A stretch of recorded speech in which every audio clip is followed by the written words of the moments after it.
July 4th, 1776. The greatest experiment ever begun. It ended February 21st, 1871. The 41st Congress was in session.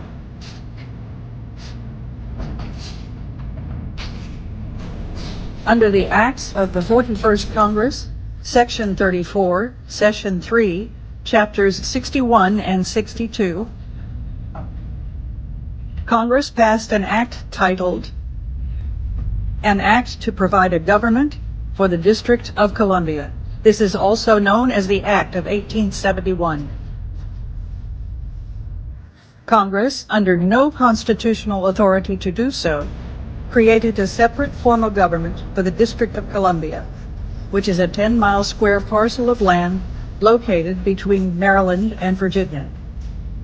At the time, our country was in peril, suffering from bankruptcy due to the Civil War, a strategic maneuver by European interests, the international bankers.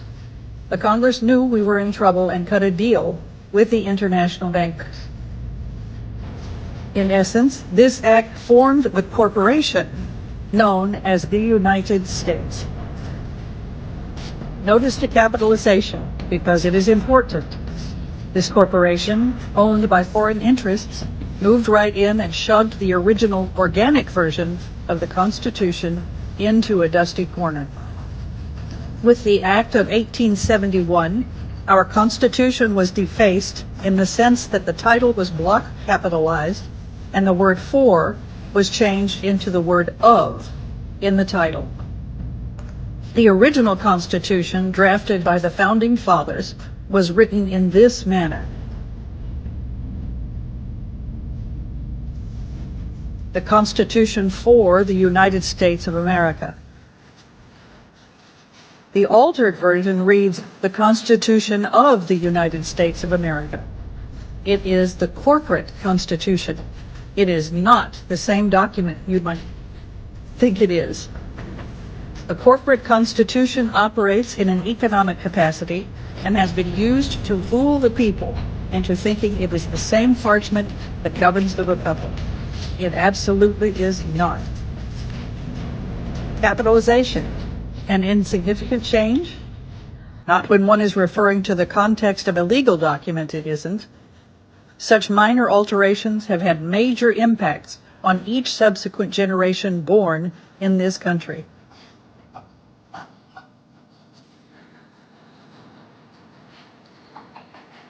What the Congress did with the passage of the Act of 1871 was create an entirely new document, a constitution for the government of the District of Columbia. The kind of government they created was a corporation. The new altered Constitution serves as the Constitution of the corporation and not that of America. Think about that for a moment. The new altered Constitution serves as the Constitution of the corporation and not that of America. Think about that for a moment. This corporate Constitution does not benefit the Republic. It serves only to benefit the corporation. It does nothing good for you or me, and it operates outside of the original Constitution.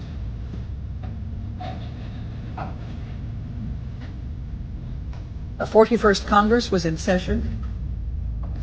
The Republic fell February 21st, 1871, long before any of us were born, long before our history books were written, long before dollar, world wars, and depression.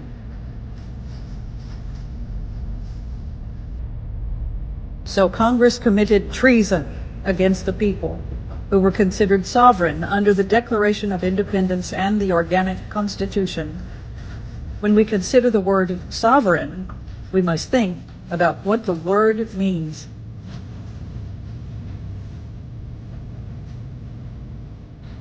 Sovereign is defined as, number 1, chief or highest, supreme.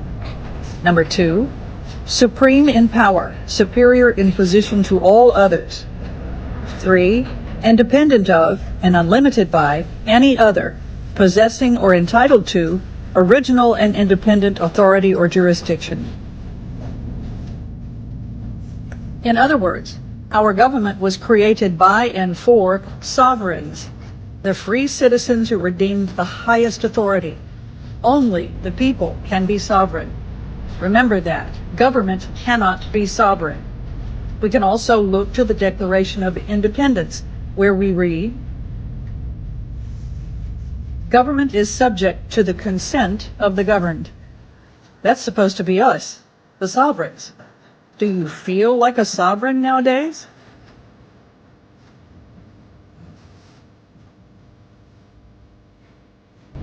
I refer you to the United States Code. Note the capitalization indicating the corporation, not the republic. Title 28, 3002, 15, A, B, C.